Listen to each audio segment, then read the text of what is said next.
জীবন পাল্টানোর ওয়াজ হওয়া দরকার, যেটা আমাকে পরিবর্তন করে, আমার হৃদয় ছুঁয়ে যায়, আমার ফ্যামিলিকে পরিবর্তন করে দেয়, পরিবর্তনের ছোঁয়া যেন দেখা যায়, চাক্ষুষ। এরকম কথাবার্তা দরকার আছে না নাই? আমি কানে হাত দিয়ে চোখের পানি ছেড়ে জাহান্নামের ওয়াজ করলাম, আপনারাও কাঁদলেন। এরপর আমি জান্নাতের ওয়াজ করলাম, আপনারাও হাসলেন। মাটির নিচের ওয়াজ, আকাশের উপরের ওয়াজ, সমাজ পরিবর্তন হবে, তাই না? তো সমাজ পরিবর্তনের জন্য সমাজের সমস্যাগুলো ধরে ধরে কথা বলা দরকার। আমাদের সোশ্যাল ম্যানার অনেকের জানা নাই। সোশ্যাল ম্যানার, কোথায় কি করতে হয়, কিভাবে কি করতে হয়, আমরা এগুলো জানি না। মানুষের সামনে কিভাবে কথা বলতে হয়, হাই আসলে এটাকে ঢেকে রাখতে হয়, কারো মুখের সামনে হাঁচি দেওয়া যায় না, মানুষের সামনে নাক খোঁচানো যায় না, এরকম অনেক সোশ্যাল ম্যানার আছে, আমরা জানি না, আমরা খেয়ালও করি না। আল্লাহর হাবিব সাল্লাল্লাহু আলাইহি ওয়াসাল্লাম ধরে ধরে এই উম্মাকে সোশ্যাল ম্যানার শিখিয়েছেন, এমনকি ছোট্টদেরকে। আল্লাহর হাবিব সাল্লাল্লাহু আলাইহি ওয়াসাল্লামের কোলে এক ছোট্ট শিশু বসা। আল্লাহর হাবিব সাল্লাল্লাহু আলাইহি ওয়াসাল্লাম দাওয়াত খেতে গেলেন, এক ছোট্ট সাহাবী শিশু এসে আল্লাহ রাসূল সাল্লাল্লাহু আলাইহি ওয়াসাল্লামের কোলে বসলো। খাবার দেয়া হলো, ছোট্ট মানুষ বা হাত দিয়ে খাবার এইটা ধরে ওইটা ধরে ওইটা ধরে, আছে না এরকম? বাচ্চারা দেখবেন খেতে পারবে এতটুকু, নষ্ট করে এতগুলো, এইটা ধরে ওইটা নে ওইটা ফেলে। তো আল্লাহ রাসূল সাল্লাল্লাহু আলাইহি ওয়াসাল্লামের কোলে বসে ওই সাহাবা বা হাত দিয়ে এটা টানে ওইটা টানে এটা ফেলায়।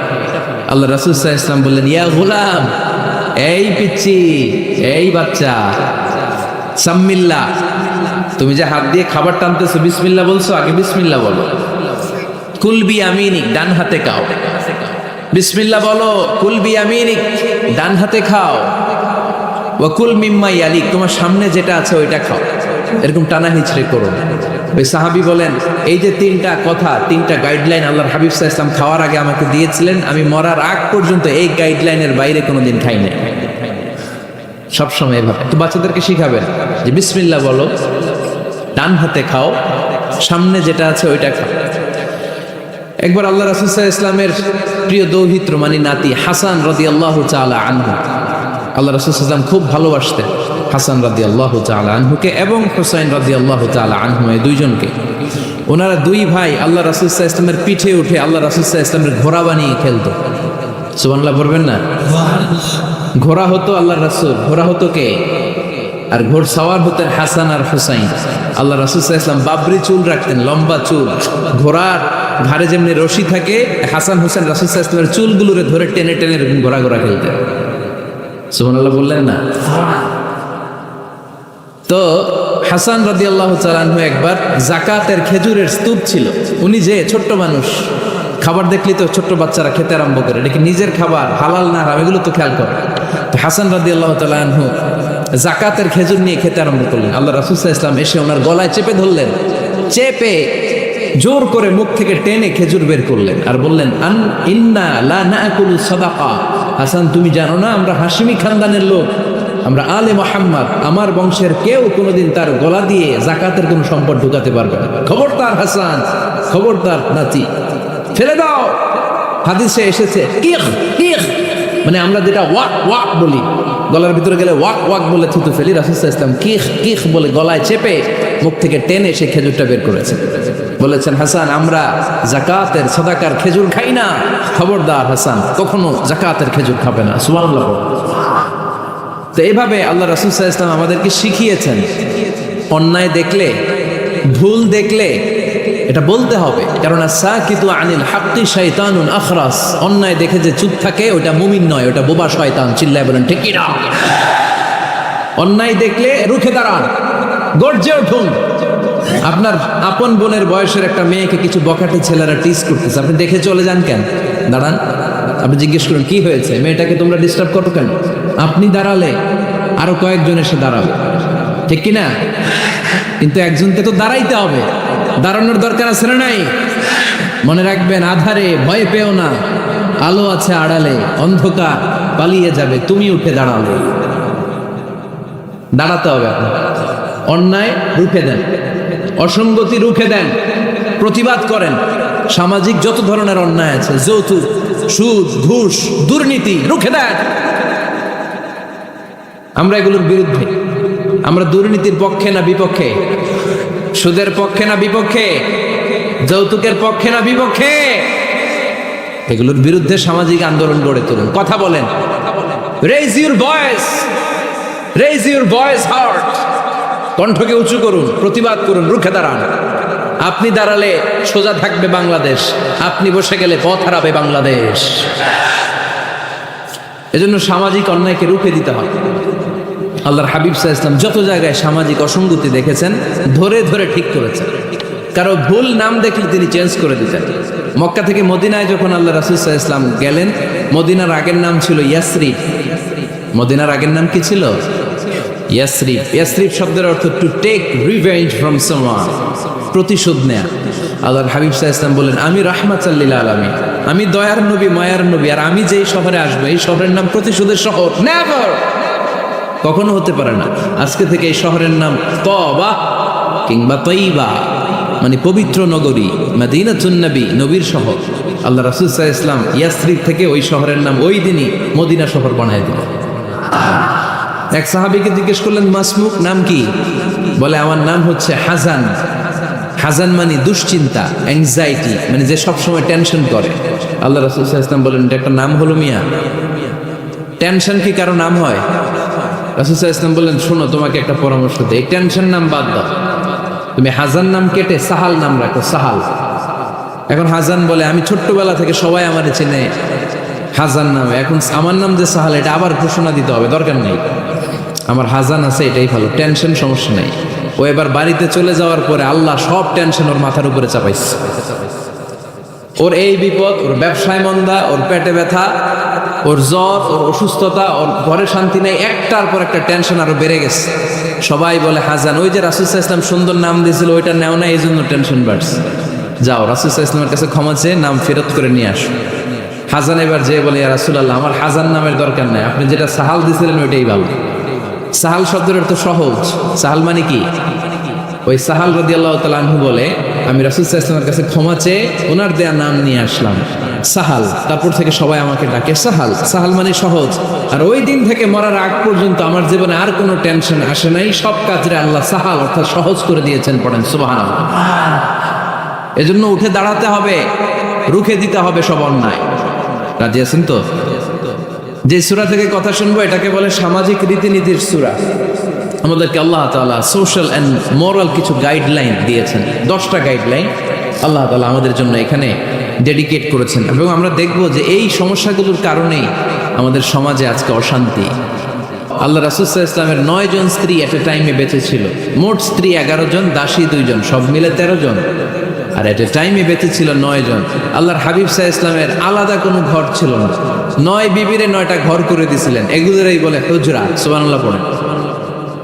এই যে এখানে যে মসজিদের নাম শুনলাম, এই মসজিদের ইমাম সাহেবের জন্য হুজরাখানা আছে না? কথা বলেন না কেন? আছে, মানে কামরা। তো আল্লাহ রাসূল সাল্লাল্লাহু আলাইহি ওয়াসাল্লাম 9 স্ত্রীর জন্য 9টা কামরা করে দিয়েছিলেন। তো উনি যখন ওখানে থাকতেন, মাঝে মাঝে দূর থেকে কিছু বেদুইন লোকেরা আসতো, যাদের মধ্যে সভ্যতা ভব্যতা আসে নাই। এরা এসে আল্লাহ রাসূল সাল্লাল্লাহু আলাইহি ওয়াসাল্লামকে ডাকা শুরু করতো। আমরা আমাদেরকে যেমনে ডাকি, আপনার নাম যদি হয় আব্দুল্লাহ, আমি আপনার বন্ধু হলে আপনারা ডাকবো, ওই আব্দুল্লাহ এদিকে আয়, এভাবে ডাকবো না? বন্ধু তো, তুই আমার বন্ধু, আব্দুল্লাহ এদিকে আয়। আব্দুর রহিম আমার বন্ধু, তো আমি ডাকবো এই আব্দুর রহমান এই।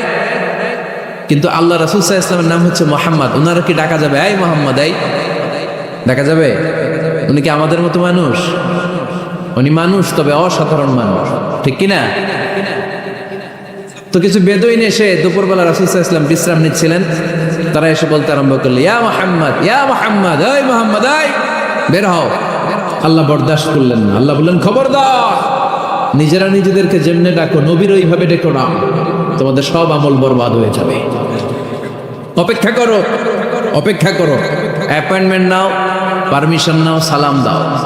কার কথা? চিল্লায় বলতে হবে কার? রব্বুল আলামিন বলেন, ইয়া আইয়ুহাল্লাযীনা আমানু লা তাদখুলু বুয়ুতান গায়রা বুয়ুতিকুম হাত্তা তাস্তানিসু ওয়া তুসাল্লিমু আলা আহলিহা যালিকুম খায়রুল লাকুম লাআল্লাকুম তাযাক্কারুন। পড়েন আল্লাহু আকবার। আল্লাহ বললেন, অবিশ্বাসীরা শোনো শোনো, তোমাদের ঘর ছাড়া অন্য কারো ঘরে যদি যাও, অপরিচিত কারো বাসায় যদি যাও, যাওয়ার আগে অনুমতি নাও আর সালাম দাও। দেখেন সমাজ পরিবর্তনের ওয়াজ। অনুমতি নিতে হবে, সালাম দিতে হবে, পারমিশন নিয়ে যাবেন, অ্যাপয়েন্টমেন্ট নিয়ে যাবেন। অনেকে এমপির বাসায় যেয়ে ভিড় করে, এমপিরে পায় না, রাগ দেখায়, আরে আসছি এমপি হয়েছে তো কি হয়েছে, পাওয়া যায় না সময় মতো। এমপিরও কাজ আছে না নাই? উনি তো আপনাদের জন্যই কাজ করেন, যে মিটিংগুলো করে আপনাদের জন্য, এই নির্বাচনী এলাকার জন্য করে, এগুলো বুঝতে হবে।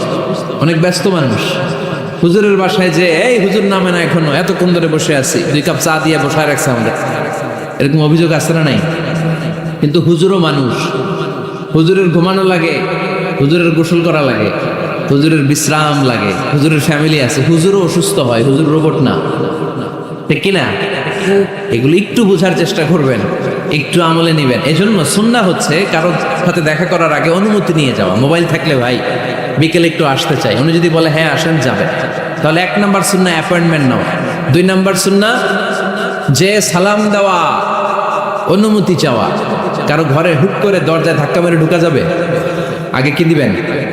আওয়াজ করে বলেন, আগে কি দিবেন? সালাম। তারপর আপনার নাম বলবেন। কি বলবেন? আল্লাহর হাবিব সাল্লাল্লাহু আলাইহি ওয়াসাল্লাম ওনার ঘরে বসা, এক সাহাবী এসে দরজার মধ্যে কাড়া নেন। আল্লাহর হাবিব সাল্লাল্লাহু আলাইহি ওয়াসাল্লাম বললেন, মান্দা, কে দরজায় কাড়া নাড়ে? সাহাবী বললেন, আনা, আমি। বিশ্বনবী বললেন, মান আনতা, তুমি কে? সাহাবী কয়, আনা আনা। আরে নবী, আমি। রাসূল সাল্লাল্লাহু আলাইহি ওয়াসাল্লাম, কিসের আনা আনা? নাম বলো মিয়া। আনা আনা কান্নাহু কারিহাহা।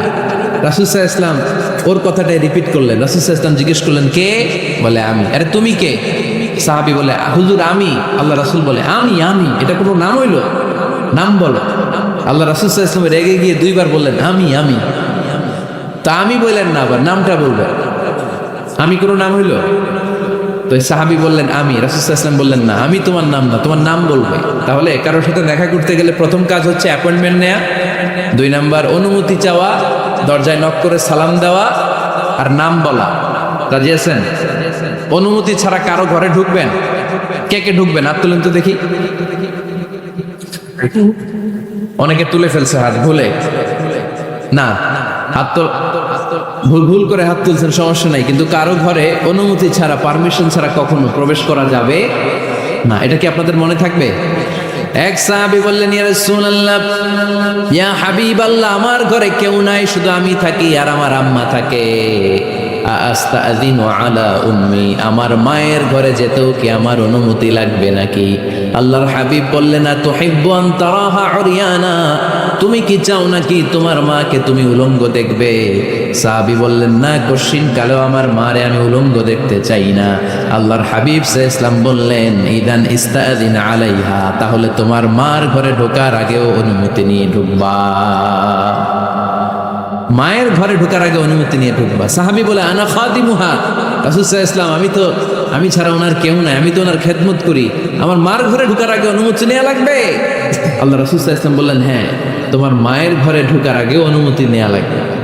তাহলে মার ঘরে ঢোকার আগে যদি অনুমতি লাগে, বোনের ঘরে ঢোকার আগে তোর অনুমতির দরকার নেই? হ্যাঁ? ভাইয়ের ঘরে, ভাবির ঘরে ঢুকবেন? হ্যাঁ, অনুমতি নিয়ে ঢুকবেন না? খবরদার, কারো ঘরে ঢোকার আগে অনুমতি নিয়ে ঢুকবো আমরা। হুট করে আমরা অনেক সময় ঢুকে পড়ি, সে হয়তো বিশ্রাম নিচ্ছে, অল্প কাপড় পরে শোয়া, বা বিছানায় এমন ভাবে পড়ে আছে, ওই অবস্থায় সে কারোর সাথে দেখা করতে চাচ্ছে না, ওই অবস্থায় হুট করে ঢোকা যাবে? নক করেন, সালাম দেন, নাম বলেন, পারমিশন চান। এই সময়ের মধ্যে সে নিজেকে গুছিয়ে প্রিপেয়ার্ড হবে, আপনার সামনে আসার উপযোগী করে নেবে নিজেকে, ঠিক কি না? দিস ইজ ইসলাম। আওয়াজ করে বলেন, দিস ইজ ইসলাম। এটাই ইসলাম। শুধু জিকির করা ইসলাম না, জিকির করাও ইসলামের একটা অংশ। শুধু লম্বা দাড়ি রাখাই ইসলাম না, শুধু নামাজ পড়তে পড়তে কপালে দাগ ফেলানো ইসলাম না। কারো ঘরে ঢোকার আগে অনুমতি নিয়ে যাওয়ার নাম ইসলাম। কথা বুঝতে পেরেছেন? তাহলে কারো ঘরে ঢোকার আগে আগে পারমিশন নিব, সালাম দিব। হুট করে আজ থেকে কারো ঘরে ঢুকবো না, ইনশাল্লাহ। পড়বেন না? রব্বুল আলামিন এই সূরাটা শুরু করলেন ঈমানদারদেরকে ডেকে।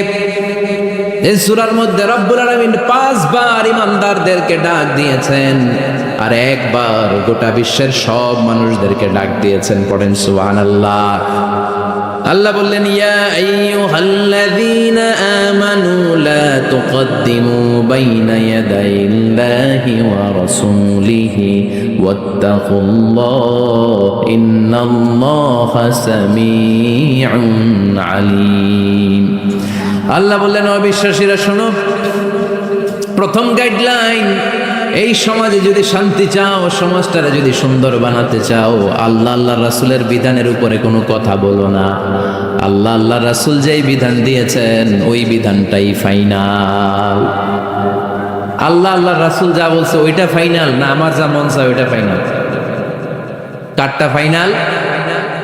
আল্লাহ আল্লাহর রাসূলেরটা ফাইনাল। কোন বিশ্বাসী নারী, কোন বিশ্বাসী পুরুষ আল্লাহ আল্লাহর বিধান চলে আসার পরে মন গড়া কোনো কাজ করতে পারে নাকি? মুমিন নারী পুরুষ সব সময় ওই বিধান পালন করে যেই বিধানটা আমাদের জন্য ফরজ করেছে কে?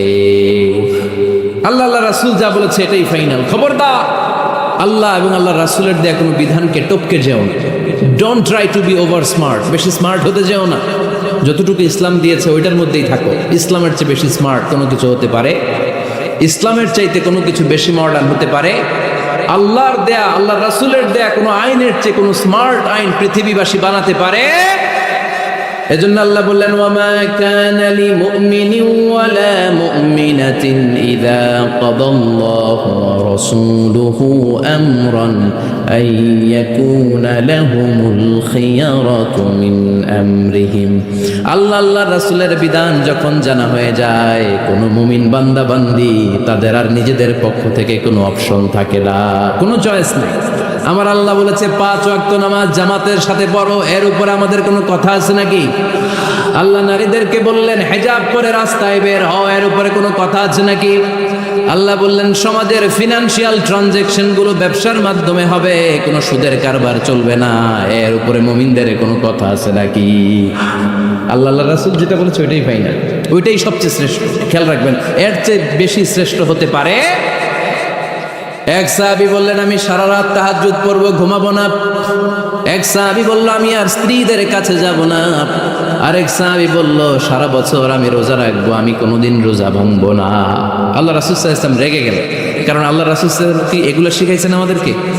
সারা রাত তাহাজ্জুদ এগুলো শিখাইছে? সারা বছর রোজা শিখাইছে? স্ত্রীদের থেকে আলাদা দূরে দূরে থাকা এগুলো শিখাইছে?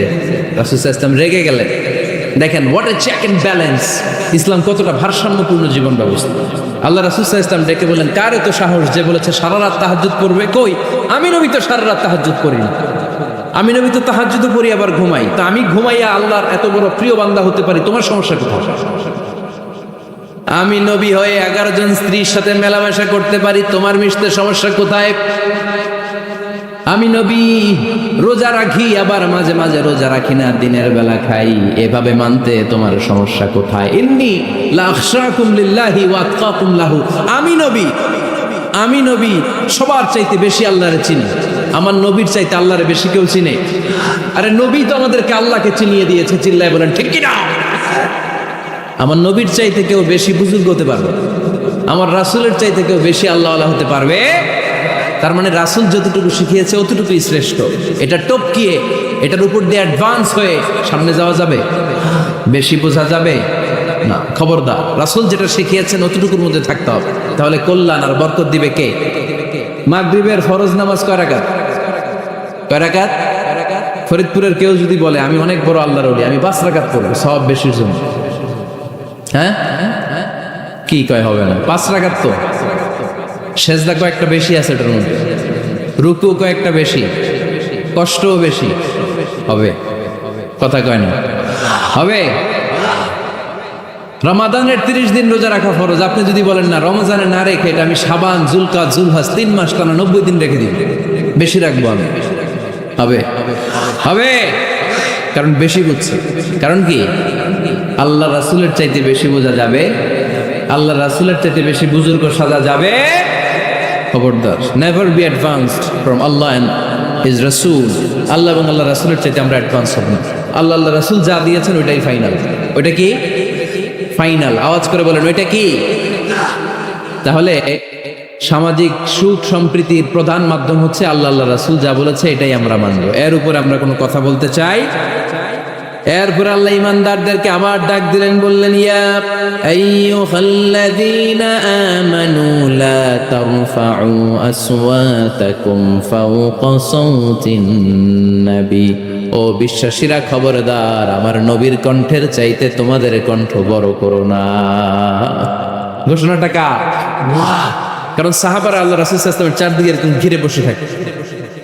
এজন্য সাহাবাদেরকে উদ্দেশ্য করে আল্লাহ বললেন, আমার নবীর গলার সাউন্ড যতটুকু তোমাদের সাউন্ড থাকবে অতটুকু বা অতটুকুর চেয়ে কম, এর চেয়ে বড় হওয়া যাবে তাহলে বেয়াদবি হয়ে যাবে। তাহলে কি হয়ে যাবে? বনু তামিম গোত্রের নেতা কে হবে?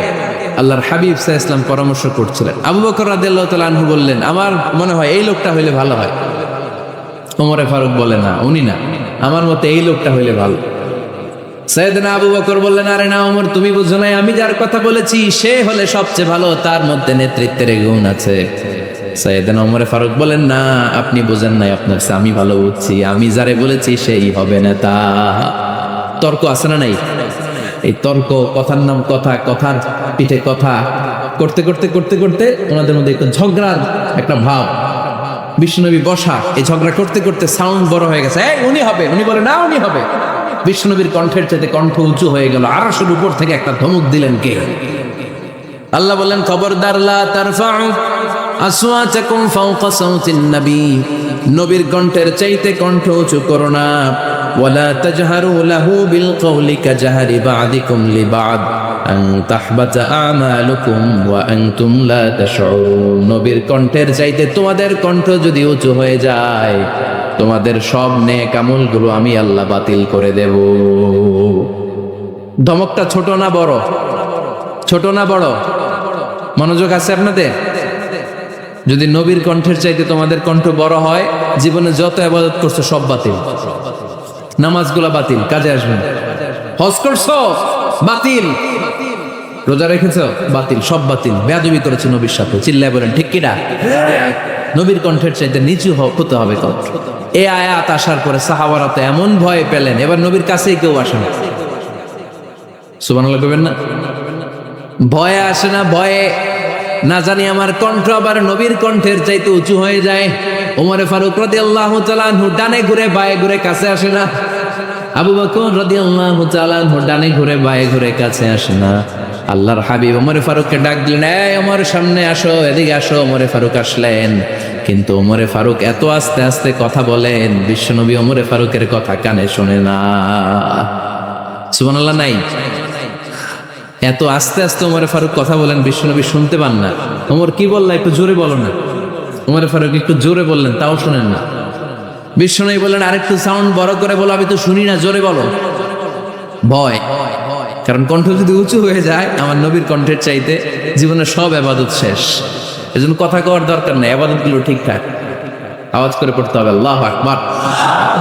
তাহলে 2 নাম্বার গাইডলাইন, লা তারফাউ আসওয়াতাকুম ফাওকা সাওতিন নবী, নবীর কণ্ঠের চাইতে কণ্ঠ উঁচু করো না।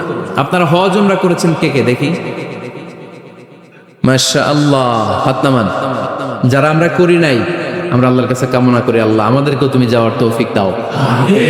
আমরাও যেন আমার নবীর কবরের সামনে দাঁড়িয়ে নবীর সালাম করতে পারি, তৌফিক দাও।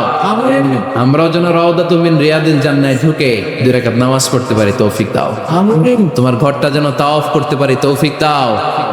মক্কা মদিনার ঐতিহাসিক জায়গাগুলো যেন দেখে হৃদয়টারে ঠান্ডা করতে পারি, আল্লাহ তৌফিক দাও। তো যারা গিয়েছেন তারা জানেন, মসজিদে নববীতে নামাজের পরে আপনারা যখন পূর্ব দিকে, প্রথম কাতারের পূর্ব দিকে সবাই লাইন ধরে যেতে যেতে প্রথমে বাম দিকে পড়ে রাউদাতুম মিন রিয়াদিল জান্নাহ, জান্নাতের বাগান সমূহ থেকে একটা বাগান। পুরো মসজিদে নববীর কার্পেটের এক কালার, ওই রাউদাতুম মিন রিয়াদিল জান্নাহর কার্পেটের আরেক কালার।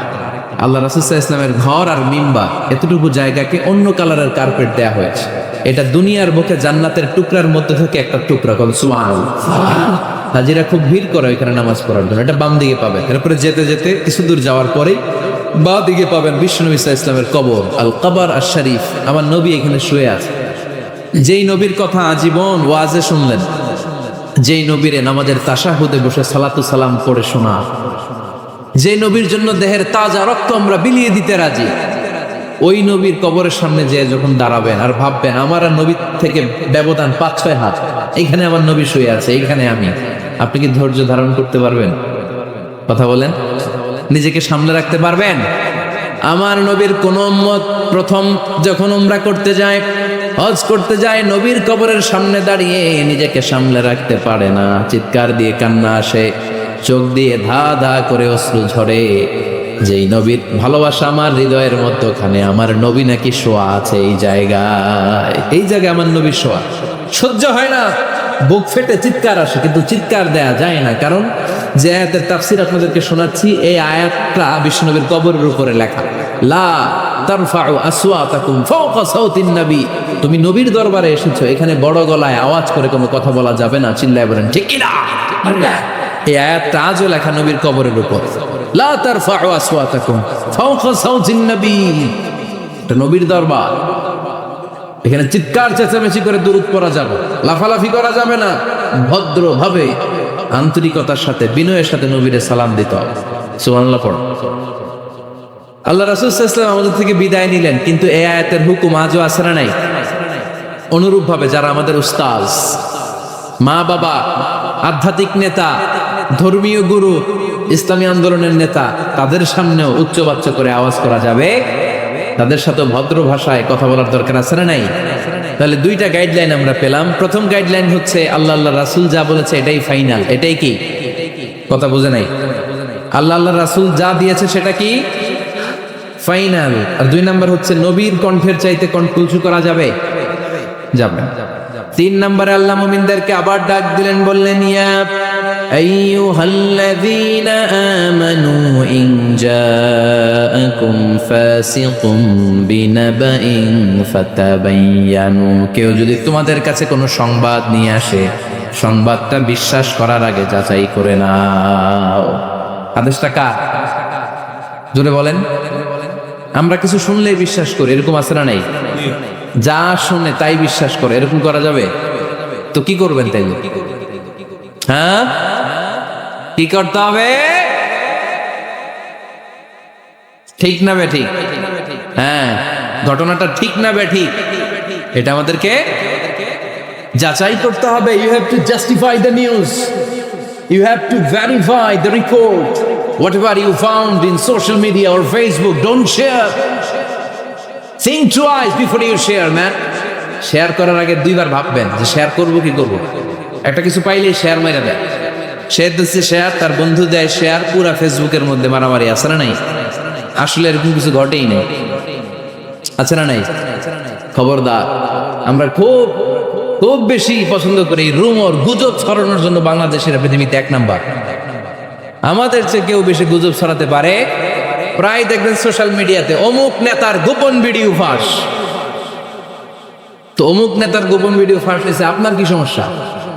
আপনার এত ভালো লাগে কেন? আপনার ভিডিও তো কয়দিন পরে ফাঁস হবে, তখন আপনি কি করবেন? এই সমস্ত আজে বাজে কাজে যাবেন। অমুক নেতার কি ফাঁস হয়েছে, কি গোপন ভিডিও, কি স্ক্যান্ডাল, এগুলো নিয়ে কখনো মুমিনদের মাথা ব্যথা থাকতে পারে? মুমিন চাইলেই যে কোনো জিনিস শেয়ার দিতে পারে না। আপনি লা ইলাহা পড়েছেন, এই লা ইলাহা যেন তেন কোনো বাণী নয়। এই লা ইলাহার ঘোষণা দিয়ে যে মুমিন হয়, তার হাতগুলো আল্লাহর কাছে একেবারে সারেন্ডার, তার জিহ্বাটা সারেন্ডার, তার চোখগুলো সারেন্ডার, তার কানগুলো সারেন্ডার। সে চাইলেই মন যা চায় তা করতে পারে না, ঠিক কি না? আপনার কান দিয়ে যা শুনতে মন চায় শুনতে পারবেন? কেন পারেন না? কারণ আপনি মুমিন, ঠিক কিনা? চোখ দিয়ে যা দেখতে মন চায় দেখা যায়। যেন কানে শুনি সদা তোমার কালাম, হে খোদা চোখে যেন দেখি শুধু কোরআনের আয়াত। শোনো আমার মুনাজাত, শোনো শোনো ইয়া ইলাহি আমার মুনাজাত, শোনো আমার মুনাজাত। পড়েন আমিন। তাহলে ফাতাবায়ানু, নিউজ একটা শুনলেই আমরা শেয়ার দিব না ভাই, আমরা একটু চেক করব, ক্রস চেক, ডাবল চেক, নির্ভরযোগ্য তথ্যসূত্র তালাশ করব যে আসলে এই ঘটনাটা ঘটছে কিনা। 100% যখন আপনি confirm, then you may share in Facebook, that's not a big deal, then share দেন, জনসচেতনতার জন্য শেয়ার দেন, সমস্যা নেই, কিন্তু না জেনে শেয়ার দেওয়া যাবে? কথা বলেন। আল্লাহ রাসূল সাল্লাল্লাহু আলাইহি ওয়াসাল্লামের জীবনে এরকম একটা ঘটনা ঘটেছিল। হারিস বিন মিরার রাদিয়াল্লাহু তাআলা আনহু বনুল মুস্তালিকের যুদ্ধে জেতার পরে হারিস বিন মিরারকে বিশ্বনবী দায়িত্ব দিলেন যে হারিস বিন মিরার, তুমি এই এলাকার নেতা, কি করতে হবে আমাদের? বিশ্বনবী বললেন, নামাজ পড়বা, রমাদানের রোজা রাখবা, যাকাত আদায় করবা। মেরার বলে, তাহলে যাকাত নেন। বিশ্বনবী বললেন, না, 1 বছর পূর্ণ হওয়ার পরে যাকাত দিতে হয়। যাকাত কয় বছর পর পর? যাকাত প্রতিদিন দেয়া লাগে? হালানিল হাউল, 1 বছর যখন হবে আমি আমার সাহাবী পাঠাবো মদিনা থেকে, তখন দিয়ে দিই। বিশ্বনবী চলে গেলেন। 1 বছর পরে এক সাহাবীকে রেডি করলেন, যাকাতের সম্পদ নিয়ে আসো বনুল মুস্তালিকের পক্ষ থেকে। ওই সাহাবীর নাম হচ্ছে আলী ওয়ালিদ ইবনে উকবা। বিশ্বনবী ডেকে বললেন, ওয়ালিদ যাও, 1 বছর সময় অতিক্রান্ত হয়েছে, বনুল মুস্তালিকের লোকদের যত যাকাতের সম্পদ জমা হয়েছে নিয়ে আসো। সাইয়েদনা ওয়ালিদ ইবনে উকবা যখন সম্পদ আনার জন্য বের হলেন, ওইদিকে বনুল মুস্তালিকের লোকেরা শুনতে পেল বিশ্বনবীর পাঠানো সাহাবী উনাদের এলাকায় শুভাগমন করবে। ওই সাহাবীকে লাল গাড়িচার সংবর্ধনা দেওয়ার জন্য সেনাবাহিনী সহ পুরো এলাকা থেকে সব সৈন্যবাহিনী সহ তারা মরুভূমির মধ্যে এসে দাঁড়িয়ে রয়েছে। সুবহানাল্লাহ পড়ো। নবীর সাহাবীর আগমন হবে, নবীর সাহাবীর শুভাগমন। উনি এসে আমাদের এলাকার যাকাতের টাকা কালেকশন করে নিয়ে যাবে, ওনাকে সংবর্ধনা দিব, বের হও। তলোয়ার নিয়ে, ঘোড়া নিয়ে, গার্ড দিয়ে আমরা দাঁড়িয়ে থাকি। তো মরুভূমিতে সবাই দাঁড়ায় আছে। আল ওয়ালিদ ইবনে উকবা মদিনা থেকে বিশাল রাস্তা পাড়ি দিয়ে যখন বনুল মুস্তালিকের এলাকার কাছাকাছি দূর থেকে দেখে তলোয়ার নিয়ে লোকজন দাঁড়ায় আছে। কি নিয়ে দাঁড়ায় আছে? উনি ভাবছে আমারে মারার জন্য দাঁড়ায় আছে। উনি মনে মনে ভাবলেন, বিশ্বনবী পাঠালেন যাকাত নেয়ার জন্য, যাকাত পরে নিব, আগে জান সামলাই। কারণ এলাকার লোকেরা সব তলোয়ার নিয়ে সেনাবাহিনী সহ দাঁড়ানো। আসলে কথাটা কি ঠিক? মারার জন্য দাঁড়ায় আছে কি জন্য? সম্মান দেওয়ার জন্য, ওয়েলকামিং রিসেপশন দেওয়ার জন্য। উনি ভাবলেন আমারে কচু কাটা করবো, এক কাজ করি, ওদিকে না যে অ্যাবাউট টার্ন, উল্টা ঘুরি। যেই চিন্তা ওই কাজ। সাহাবী আল ওয়ালিদ ইবনে উকবা উল্টা ঘুরে গেলেন, মন্দ ধারণা নিয়ে ফিরে যেয়ে বিশ্বনবীরে বললেন, নবী আপনি আমার মায়ের খাওয়ার জন্য পাঠাইছিলেন, যাকাত আনার জন্য পাঠিয়েছেন, কিন্তু তারা যাকাত তো দিবেই না, আমারে হত্যার জন্য তলোয়ার নিয়ে দাঁড়িয়েছিল গো নবী। কথা কি সত্য? উনি ভুল বুঝতে পারছে, উনি ভুল বুঝেছেন। না বুঝে ভুল কথায় বিশ্বনবীর কাছে প্রচার করে দিন। আল্লাহর হাবিব সাল্লাল্লাহু আলাইহি ওয়াসাল্লাম সহজ সরল মনা নবী, সাহাবী তার মিথ্যা বলবেন না। বিশ্বনবী বিশ্বাস করলেন। বিশ্বাস করে খালিদ ইবনে ওয়ালিদের নেতৃত্বে 1000 সৈন্যের অভিযান পাঠালেন। বললেন, যাও, যে দেখো ঘটনা কি, ঘটনা সত্য হলে অভিযান চালাও। আল্লাহ বলেন, নবী অভিযান পরে চালায়, একটু থামেন। ফাতাবায়ানু ইন জাআকুম ফাসিকুম বিনাবাইন ফাতাবায়ানু। নবী ওয়ালিদ এসে আপনার কাছে দেই তথ্য প্রচার করেছে, তথ্যটা সঠিক নয়, আগে যাচাই করেন, তারপরে অ্যাকশনে যান। ঠিক কি না? আমরা ডাইরেক্ট অ্যাকশন মারি। আমরা কি করি? Action, action, direct action. সত্য না মিথ্যা ধার ধারি। আল্লাহ বললেন, নবী অভিযান চালাবেন না। ওয়ালিদ যেই কথা আপনারে বলেছে এই কথাটা সত্য নয়। আন তুসিবু কওমান বিজাহালাতিন ফাতুসবিহু আলা মা ফাআলতুম নাদিমিন। আপনি যদি ওই মুসলমানদের এলাকায় না জেনে অভিযান পাঠান, এই অভিযানে যদি কেউ মারা যায়, প্রত্যেকটা মৃত্যুর দায়ভার কিন্তু আপনার কাঁধেই বর্তাবে গো নবী। ঠিক কি না? এই যে আপনি চেক না করে, জাস্টিফাই না করে, নিশ্চিত না হয়ে, ওয়ালিদের কথায় বিশ্বাস করে বনুল মুস্তালিককে অ্যাটাক করার জন্য 1000 সৈন্যবাহিনী পাঠালেন। ওরা যদি আক্রমণ করতো, কেউ যদি মারা যেত, এই দায়ভার কার? আমার নবীর। ঠিক কিনা? নবীকে শিখানোর মাধ্যমে আল্লাহ তাআলা গোটা উম্মাহকে শিখাই দিলেন, ইন জাআকুম ফাসিকুম বিনাবাইন ফাতাবায়ানু। কেউ যদি খবর নিয়ে আসে, শুনেই বিশ্বাস করো না, আগে যাচাই করো, আগে চেক করো, তারপরে বিশ্বাস করবা। ঠিক কিনা? তাহলে এখন থেকে একটা কিছু শুনলে বিশ্বাস করবেন? একজন এসে বলল, ভাইজান আপনার মেয়েরা দেখলাম আরেক ছেলের সাথে বাজারে ঘোরাফেরা করে, ওই রমনার বটমূলে দেখলাম আপনার মেয়ে আরেক ছেলেরে নিয়ে ফষ্টি নষ্টি করে। লোকের কথা বিশ্বাস করে বাসায় যে মেয়ের চুলের মধ্যে ধরে মাইর, আইজো মার কাইলো মাইর। এরকম হইতে পারে না? হয়তো ওই লোক আপনার মেয়ের মতো দেখতে আরেক মেয়েকে দেখছেন। এরকম হয় কিনা শুনুন। একজন এসে বললো, ভাই আপনি এখানে ভাবিরও তো দেখলাম ওই জায়গায় আরেক লোকের সাথে ঘোরাফেরা করতেছে, খবর রাখেন না বাসা? আপনি রেগে মেগে, ঘটনা কি? আমার খেয়ে আমার পরে আরেকজনের সাথে, কোনো কথা নেই। দেখবেন যে ছোট্ট মারামারি থেকে এই ঘটনা অনেক সময় বিচ্ছেদ বা ডিভোর্স পর্যন্ত গড়ায়, ঠিক কিনা? ওই যে শোনা কথায় কান দিয়েছেন, ফাতাবাইয়ুন, আপনি চেক করেন নাই। হয়তো আপনার স্ত্রীর মতো দেখতে বা আপনার স্ত্রী যে জামা পরে, যে পোশাক পরে, এরকম পোশাক পরে আরেক নারীকে দেখছে, আপনার বউ না এটা। আপনার মেয়ের ব্যাপারে যে তথ্য দিয়েছে এটা সঠিক নয়, সে আপনার মেয়ের মতো আরেকটা মেয়েকে দেখেছে, এসে আপনার কাছে বলে দিছে, আপনি বিশ্বাস করছেন। ভেজাল আছে না নাই? এই ভেজালগুলোকে থামানোর জন্য কোরআনে এই বিধানগুলো নাজিল করেছে কে? তাহলে ফরিদপুরের ভাইয়েরা, 3 নাম্বার গাইডলাইন সমাজটাকে সুন্দর রাখার, তথ্য একটা শুনলেই বিশ্বাস করবেন না। সিলে কান নিয়ে গেছে, শুনলেই সিলের পিছনে দৌড়, নাকি? কি করবেন? আগে কানে হাত দিয়ে একটু দেখবো কান দুইটা আছে না নাই, তারপরে চিলের পিছনে দৌড়া। তাহলে এখন থেকে আমরা তথ্য একটা শুনলেই বিশ্বাস করব। তাহলে কি করবেন? বলতে হবে কি করবেন? যাচাই বাছাই, জাস্টিফিকেশন অফ দ্য নিউজ। কোন নিউজ জাস্টিফিকেশন ছাড়া আমরা প্রচার করব, বিশ্বাস করব, শেয়ার করব না। 4 নম্বরে আল্লাহ বললেন, ইয়া আইয়ুহাল্লাযীনা আমানু লা ইয়াসখার কওমুম মিন কওম। ওহে আমার ইমানদার বান্দারা, শোনো শোনো, খবরদার কখনো কোনো মুমিন বান্দারে ঠাট্টা করো না, অবজ্ঞা করো না, ঠাট্টা করো না। তার মনে কষ্ট হয় এমন কোন কথা তারে বলো না। Never scoff of anybody. কাউকে নিয়ে ঠাট্টা করবে না, তার দেহ নিয়ে, তার আকৃতি নিয়ে, তার বংশ নিয়ে। এক লোকের বাবা ছিল চোর, কিন্তু তার ছেলে অনেক ভালো। আপনি কি তারে বলতে পারবেন তুই চোরের ঘরের চোর? বলতে পারবেন? চুরি করছে বাবা, ওর কি দোষ? কথা বলেন। এগুলো কবিরা গুনাহ। আওয়াজ করে বলেন তো কি গুনাহ? কবিরা। কারো আকৃতি নিয়ে, আমার ফরিদপুরের কলিজার টুকরা যুবক ভাইরা, কারো আকৃতি নিয়ে কখনো অবজ্ঞা করবে না, তুচ্ছ জ্ঞান করবে না। এটা কবিরা গুনাহ, এটা আল্লাহ খুব অপছন্দ করেন। এর কারণ আকৃতিটা আমাদের হাতে নাই। আমাদের কারো নাক লম্বা, কারো খাটো, আমরা কেউ কালো, কেউ সাদা, আমরা কেউ স্মার্ট, কেউ অন্যরকম। তো এই যে আমাদের এক এক ধরনের আকৃতি, এটা কি আমি বানাইছি? আপনি বানাইছেন? দিছে কে? এজন্য কারো দেহের গঠন নিয়ে যদি আপনি অবজ্ঞা করেন, এটা প্রক্ষান্তরে আপনি স্রষ্টাকে নিয়ে অবজ্ঞা করলেন। কারো দেহের আকৃতি নিয়ে যদি আপনি তুচ্ছ করেন, তাকে তুচ্ছ করেননি, আমার রবকে আপনি তুচ্ছ করেছেন। চিল্লায় বলেন ঠিক কিনা? খবরদার, তুই কালু, তুই লম্বু, তুই মোটু, তুই কানা, তুই রোহিঙ্গা, আছে না নাই? ইদানিং ইদানিং এটা খুব চলে।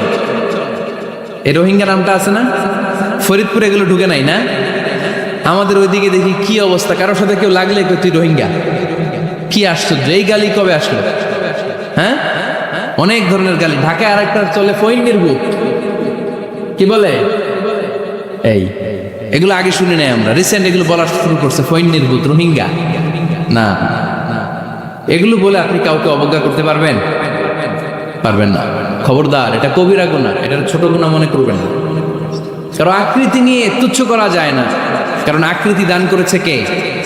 হুয়াল্লাযী ইউসাউwirukum ফিল আরহামি কাইফা ইয়াশা লা ইলাহা ইল্লা হুয়াল আজিজুল হাকীম। তিনি এমন সত্তা যিনি তোমাদের চেহারার অবয়ব দিয়েছেন, তোমাদের আকৃতি দান করেছেন তখন যখন তোমরা মায়ের পেটের ভেতরে ছোট্ট জোকের মতো ছিলা।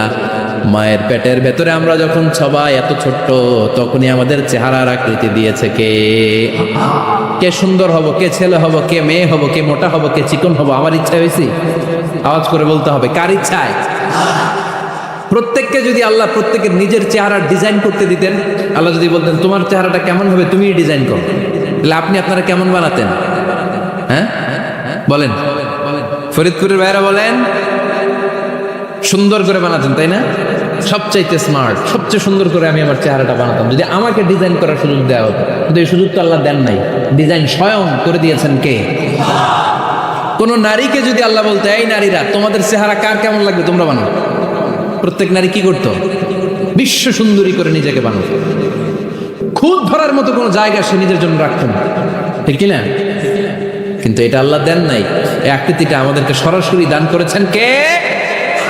খবরদার, আমাদের অনেকে বিকলাঙ্গ, আমাদের অনেকের হাত ছোট, পা বড়, দেখতে মোটা, কেউ চিকন কেউ কালো। খবরদার, কারণ আকৃতি নিয়ে কখনো কোনো অবজ্ঞার সুরে, ঠাট্টার সুরে কোনো কথা আমরা বলবো না। রাজি আছেন? সবাই রাজি আছেন? আল্লাহ রাসূল সাল্লাল্লাহু আলাইহি ওয়াসাল্লামের এক সাহাবী ছিল, নাম ইবনে মাসউদ রাদিয়াল্লাহু তাআলা। ওনার পায়ের নলা ছিল খুব চিকন, অস্বাভাবিক চিকন, স্বাভাবিক না। তো উনিও এটা ঢেকে রাখতেন, দেখাতেন না কাউকে। একদিন উনি খেজুর পাড়ার জন্য খেজুর গাছে উঠলেন। খেজুর গাছে ওঠার পরে নিচ থেকে সাহাবারা পায়ের চিকন নলা দেখে ফেলছে। দেখে সবাই হাসি, সবাই হেসে কুটি কুটি। বিশ্বনবী বললেন, হেসো না, খবরদার, আমার ইবনে মাসুদের পায়ের চিকন নলা দেখে হেসো না। আমার ইবনে মাসুদের এই পায়ের চিকন নলা যদি মিজানের পাল্লায় উঠিয়ে দেয়া হয়, কিয়ামতের দিন উহুদ পাহাড়ের চেয়েও ভারী হয়ে যাবে। খবরদার, আমার ইবনে মাসুদকে আমার আল্লাহ অনেক পছন্দ করে, তার পা চিকন দেখে তাকে তুচ্ছ করো না। আল্লাহর হাবিব সাল্লাল্লাহু আলাইহি ওয়াসাল্লামের 11 জন স্ত্রীর মধ্যে থেকে একজন স্ত্রী ছিলেন একজন স্থূল আকৃতি, অবিসিটি ছিল, একটু মোটা। ওনার নাম ছিল সাফিয়া রাদিয়াল্লাহু তাআলা আনহা। তা আম্মা জান আয়েশার সাথে একবার সাফিয়ার ঝগড়া। নবীদের বউদের মাঝে মাঝে মাঝে ঝগড়া হতো, তবে সেটা হতো মধুর ঝগড়া। সুবহানাল্লাহ পড়েন। আম্মা জান আয়েশা রাদিয়াল্লাহু তাআলা আনহার বাসায় একদিন বিশ্বনবী বসা ছিলেন, আর একজন স্ত্রী, বিশ্বনবীর আরেকজন স্ত্রী রান্না করে কিছু খাবার আম্মা জান আয়েশার ঘরে পাঠিয়েছেন। এক দাসী দিয়ে বলল, যাও এটা আয়েশার ঘরে দিয়ে আসো, কারণ নবী আয়েশার ঘরে। আম্মা জান আয়েশা রাদিয়াল্লাহু তাআলা আনহা বললেন, এগুলো কি? ওই দাসী বলে, তরকারি। কে দিছে? অমুক স্ত্রী। কেন দিয়েছে? আমি কি রান্না করতে পারি না? তোমরা রান্না তোমরা খাও। এই কথা বলে পাতিল সহ উড়ায় মারছে চেহারা মধ্যে। এর কারণ ওনারা মানুষ ছিলেন, মানবীয় ব্যাপারগুলো ওনাদের মধ্যেও কাজ করত। আবার এক স্ত্রী ঝোল দিয়ে রান্না করে কিছু খাবার নিয়ে এসেছে। আম্মা জান আয়েশা রেগে মেগে ওই ঝোল নিয়ে ওই স্ত্রীর গালের মধ্যে মেখে দিয়েছেন। বিশ্বনবীর আরেক বউয়ের গালের মধ্যে ওই ঝোল লাগাই দিচ্ছে।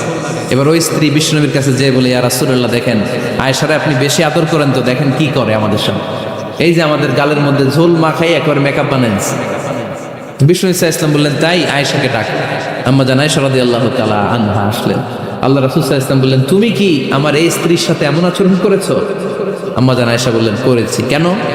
আম্মা জান আয়েশা বললেন, তখন মেজাজটা গরম ছিল, এখন বুঝতে পারতেছি আসলে এই কাজটা করা ঠিক হয় নাই।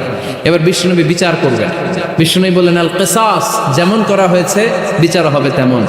তোমার গালে যেমনি ঝোল লাগাই দিয়েছে, তুমি একটু ঝোল নিয়ে আয়েশার গালে লাগাই দাও। সুবহানাল্লাহ পড়বেন না? ওই স্ত্রীও কিছু ঝোল নিয়ে আম্মা জান আয়েশার গালে লাগাই দিল। এখন দুজনে হাসতেছে, বিশ্বনবীও হাসলেন, আরশের উপর থেকে খুশি হয়ে গেলেন কে? তো স্ত্রীদের মধ্যে মাঝে মাঝে এটা ঘটতো। সাফিয়া রাদিয়াল্লাহু তাআলা আনহা ছিলেন একটু মোটা। আম্মা জান আয়েশা বললেন, ইয়া রাসূলুল্লাহ, দেখেন আপনার মুটি বউ, আপনার মুটকি বউ, এই মুটি বউ বলে একদিন একটা গালির মতো দিয়ে ফেলছে। আল্লাহ রাসূল সাল্লাল্লাহু আলাইহি ওয়াসাল্লাম রেগে গেলেন, বললেন, আয়েশা এটা কেমন কথা তুমি বললা মুটি? আমার সাফিয়ারে তুমি মুটি বলে গালি দিলা রে আয়েশা। ইয়া আয়েশা, লাকাদ কুলতি লা কালিমা লাউ মুজিজাত বিমাইল বাহরি লামাজাজাতহু।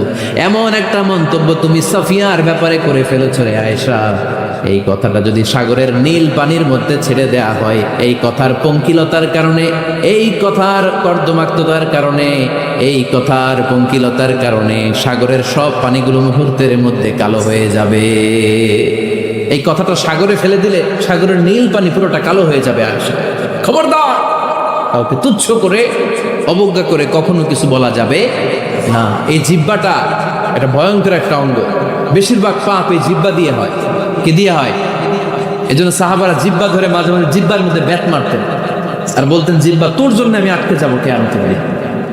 আমলিক আলাইকা লিসানাক, নিজের জিহ্বার মালিক নিজে হন। আপনার জিহ্বার মালিক যেন শয়তান না হয়ে যায়। জিহ্বা আপনার, শয়তানের ভাষায় আপনি কথা বলেন কেন? খবরদার, প্রতিটা কমেন্ট, প্রতিটা কথা, প্রতিটা মন্তব্য, এগুলোর ব্যাপারে কিয়ামতের দিন পাই টু পাই করে আপনার কাছে আল্লাহর সুপ্রিম কোর্টের কাঠগড়ায় দাঁড় করিয়ে আপনারা জিজ্ঞেস করবে কে? এজন্য বিশ্বনবী বলছেন, মাইয়াদমান লি মা বাইনা লিহিয়াইহি ওয়া মা বাইনা রিজলাইহি আদমান লাহুল জান্নাহ। আমার কোন উম্মত যদি দুইটা অঙ্গের গ্যারান্টি আমারে দেয়, আমি আমার উম্মতকে জান্নাতের গ্যারান্টি দেব। দুইটা অঙ্গের, একটা হলো জিহ্বা আর একটা লজ্জাস্থান।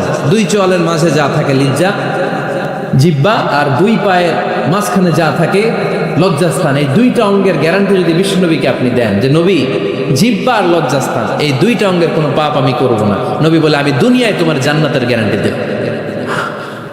এই জন্য জিহ্বাটারে সামলান, যা মনে চাই বললেন।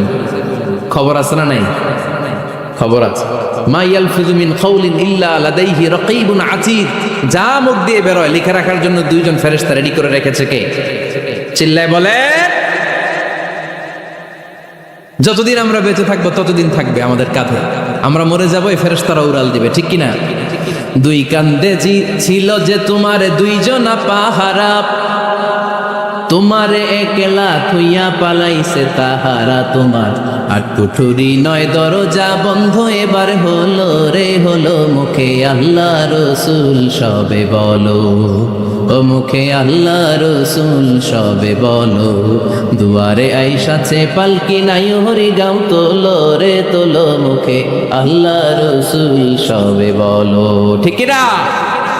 এজন্য সাবধান, আমলিক আলাইকা লিসানাক, নিজের জিহ্বার মালিক নিজে হন। মন যা চায় মুমিন তখন ইচ্ছা মতো মন মতো কোনো মন্তব্য ছুটতে পারে না। বিশ্বাসী বলে যদি নিজেকে দাবি করেন, নিজের জিহ্বার মালিক নিজে থাকার দরকার আছে না নাই? লা ইয়াসখার কওমুন মিন কওম, কেউ কাউরে ঠাট্টা করব না আমরা, অবজ্ঞার সুরে কোনোদিন কাউরে কোনো কথা বলবো না। রাজি আছেন? সবাই রাজি? প্রায় দেখবেন সোশ্যাল মিডিয়াতে অমুক নেতার গোপন ভিডিও ফাঁস, তো অমুক নেতার গোপন ভিডিও ফাঁস হয়েছে, আপনার কি সমস্যা? আপনার এত ভালো লাগে কেন? আপনার ভিডিও তো কয়দিন পরে ফাঁস হবে, তখন আপনি কি করবেন? এই সমস্ত আজে বাজে কাজে যাবেন। অমুক নেতার কি ফাঁস হয়েছে, কি গোপন ভিডিও, কি স্ক্যান্ডাল, এগুলো নিয়ে কখনো মুমিনদের মাথা ব্যথা থাকতে পারে? মুমিন চাইলেই যে কোনো জিনিস শেয়ার দিতে পারে না। আপনি লা ইলাহা পড়েছেন, এই লা ইলাহা যেন তেন কোনো বাণী নয়। এই লা ইলাহার ঘোষণা দিয়ে যে মুমিন হয়, তার হাতগুলো আল্লাহর কাছে একেবারে সারেন্ডার, তার জিহ্বাটা সারেন্ডার, তার চোখগুলো সারেন্ডার, তার কানগুলো সারেন্ডার। সে চাইলেই মন যা চায় তা করতে পারে না, ঠিক কি না?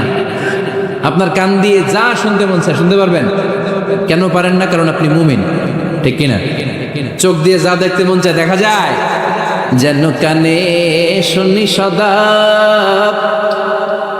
তোমার কালাম, এ খোদা চোখে যেন দেখি শুধু কোরআনের আয়াত, শোনো আমার মুনাজাত, শোনো শোনো ইয়া ইলাহি আমার মুনাজাত, শোনো আমার মুনাজাত। পড়েন আমিন। তাহলে ফাতাবাইয়ান, নিউজ একটা শুনলেই আমরা শেয়ার দিব না ভাই, আমরা একটু চেক করব, ক্রস চেক, ডাবল চেক, নির্ভরযোগ্য তথ্যসূত্র তালাশ করব যে আসলে এই ঘটনাটা ঘটছে কিনা। 100% যখন আপনি confirm, then you may share in Facebook, that's not a big deal, then share দেন, জনসচেতনতার জন্য শেয়ার দেন, সমস্যা নেই। কিন্তু না জেনে শেয়ার দেওয়া যাবে? কথা বলেন। আল্লাহ রাসূল সাল্লাল্লাহু আলাইহি ওয়াসাল্লামের জীবনে এরকম একটা ঘটনা ঘটেছিল। হারিস বিন মিরার রাদিয়াল্লাহু তাআলা আনহু বনুল মুস্তালিকের যুদ্ধে জেতার পরে হারিস বিন মিরারকে বিশ্বনবী দায়িত্ব দিলেন যে হারিস বিন মিরার, তুমি এই এলাকার নেতা, কি করতে হবে আমাদের? বিশ্বনবী বললেন নামাজ পড়বা, রমাদানের রোজা রাখবা, যাকাত আদায় করবা। মেরার বলে তাহলে যাকাত নেন। বিশ্বনবী বললেন না, 1 বছর পূর্ণ হওয়ার পরে যাকাত দিতে হয়। যাকাত কয় বছর পর পর? যাকাত প্রতিদিন দেয়া লাগে। হালানিল হাউল, 1 বছর যখন হবে আমি আমার সাহাবী পাঠাবো মদিনা থেকে, তখন দিয়ে দিই। বিশ্বনবী চলে গেলেন। 1 বছর পরে এক সাহাবীকে রেডি করলেন, যাকাতের সম্পদ নিয়ে আসো বনুল মুস্তালিকের পক্ষ থেকে। ওই সাহাবীর নাম হচ্ছে আল আলী, ওয়ালিদ ইবনে উকবা। বিশ্বনবী ডেকে বললেন, ওয়ালিদ যাও, 1 বছর সময় অতিক্রান্ত হয়েছে, বনুল মুস্তালিকের লোকদের যত যাকাতের সম্পদ জমা হয়েছে নিয়ে আসো।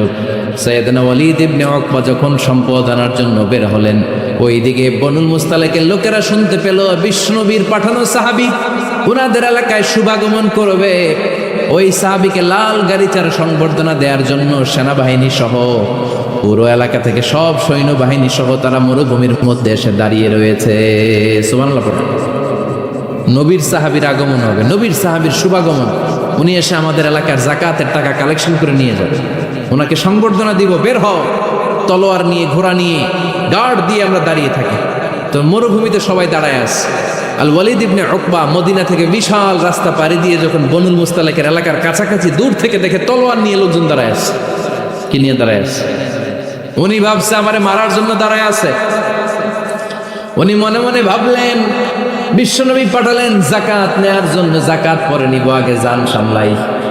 কারণ এলাকার লোকেরা সব তলোয়ার নিয়ে সেনাবাহিনী সহ দাঁড়ানো। আসলে কথাটা কি ঠিক? মারার জন্য দাঁড়ায় আছে কি জন্য? সম্মান দেওয়ার জন্য, ওয়েলকামিং রিসেপশন দেওয়ার জন্য। উনি ভাবলেন আমারে কচু কাটা করবো, এক কাজ করি, ওদিকে না যে অ্যাবাউট টার্ন উল্টা করি। যেই চিন্তা ওই কাজ। সাহাবী আল ওয়ালিদ ইবনে উকবা উল্টা ঘুরে গেলেন, মন্দ ধারণা নিয়ে ফিরে যেয়ে বিশ্বনবীরে বললেন, নবী আপনি আমার মায়ের খাওয়ার জন্য পাঠাইছিলেন, যাকাত আনার জন্য পাঠিয়েছেন, কিন্তু তারা যাকাত তো দিবেই না, আমারে হত্যার জন্য তলোয়ার নিয়ে দাঁড়িয়েছিল গো নবী। কথা কি সত্য? উনি ভুল বুঝতে পারছে। উনি ভুল বুঝেছেন, না বুঝে ভুল কথায় বিশ্বনবীর কাছে প্রচার করে দিন। আল্লাহর হাবিব সাল্লাল্লাহু আলাইহি ওয়াসাল্লাম সহজ সরল মনা নবী, সাহাবী তো আর মিথ্যা বলবেন না। বিশ্বনবী বিশ্বাস করলেন। বিশ্বাস করে খালিদ ইবনে ওয়ালিদের নেতৃত্বে 1000 সৈন্যের অভিযান পাঠালেন। বললেন যাও, যে দেখো ঘটনা কি, ঘটনা সত্য হলে অভিযান চালাও। আল্লাহ বলেন নবী অভিযান পরে চালায়, একটু থামেন। ফাতাবায়ানু ইন জাআকুম ফাসিকুম বিনাবাইন ফাতাবায়ানু। নবী ওয়ালিদ এসে আপনার কাছে দেই তথ্য প্রচার করেছে, তথ্যটা সঠিক নয়, আগে যাচাই করেন, তারপরে অ্যাকশনে যান। ঠিক কি না? আমরা ডাইরেক্ট অ্যাকশন মারি। আমরা কি করি? Action action, direct action. সত্য না মিথ্যা ধার ধারেন। আল্লাহ বললেন নবী অভিযান চালাবেন না।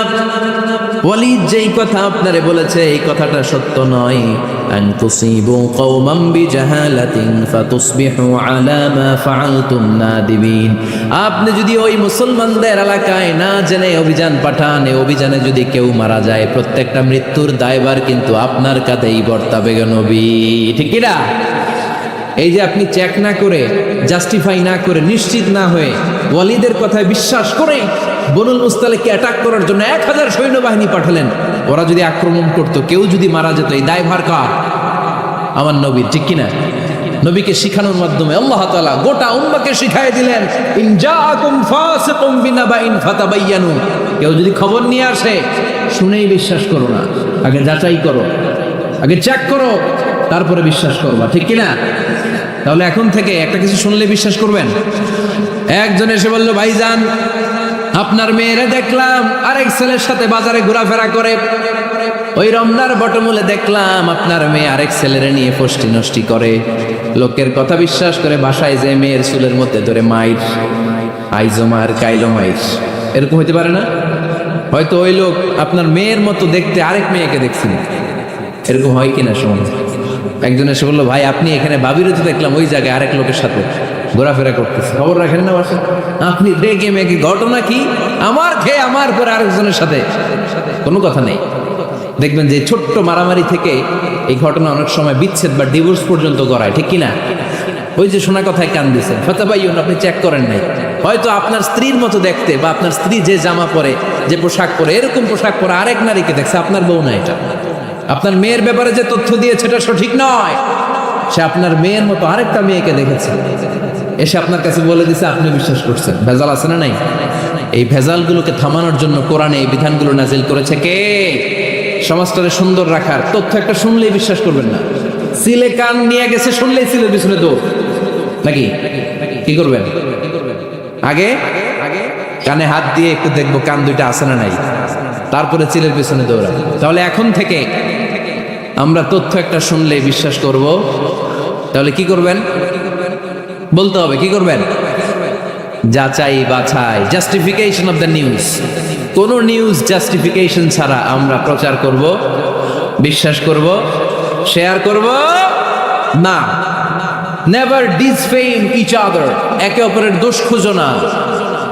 আমাদের সমাজে কিছু লোক আছে নিজের দোষ দেখে না, খালি অন্যের দোষ দেখে। আছে না নাই? চায়ের দোকানে বসে বসে দেখবেন বলবে, এই বাড়িতে এই সমস্যা, ওই বাড়িতে ওই সমস্যা, ওই বাড়িতে মারামারি, ওই বাড়িতে কাটাকাটি। তোর বাড়িতে কি সমস্যা ওইটা বল। তোমার বাড়িতে কি সমস্যা ওইটা বলো মিয়া। আছে না এরকম? এই হুজুর ভালো না, এই সমস্যা, ওই হুজুরও ভালো নয়, এই হুজুরও খারাপ, এই হুজুরের এই সমস্যা। তুমি হুজুরের কি সমস্যা? তুমি হুজুরের কি সমস্যা আগে জাতির কাছে ওইটা বলো, আগে নিজে ভালো হও, নিজে ভালো তো জগৎ ভালো। যেন খবরদার অন্যের দোষ খুঁজবেন না, এটা খুব বাজে একটা স্বভাব, খালি অন্যের দোষ খুঁজ। যে নিজে নিজের দোষ খুঁজতে পারে, যে নিজে নিজের সমালোচনা করতে পারে, সে সবচেয়ে বুদ্ধিমান। কারণ অন্যে কি করছে এই ব্যাপারে আপনারা ধরবে আল্লাহ। কথা বলেন না কেন? আল্লাহ আপনাকে ধরবে আপনার কি সমস্যা, আপনি কি করলেন, শুধু ওই ব্যাপারেই আপনি জিজ্ঞাসিত হবেন। এজন্য আল্লাহ বললেন তাদের উপর আমার লানত, তাদের উপর ধ্বংস, যারা প্রকাশ্যে অপ্রকাশ্যে অন্যদের দোষ খুঁজে বেড়ায়, দোষ বলে বেড়ায়, এরকম আছে না নাই? আল্লাহ লানত দিয়ে বললেন ওয়াইলুল লিকুল্লি হুমাযাতিল লুমাযা, গোপনেও দোষ খোঁজে প্রকাশ্যেও দোষ বলে, তাদের উপর আল্লাহ লানাত।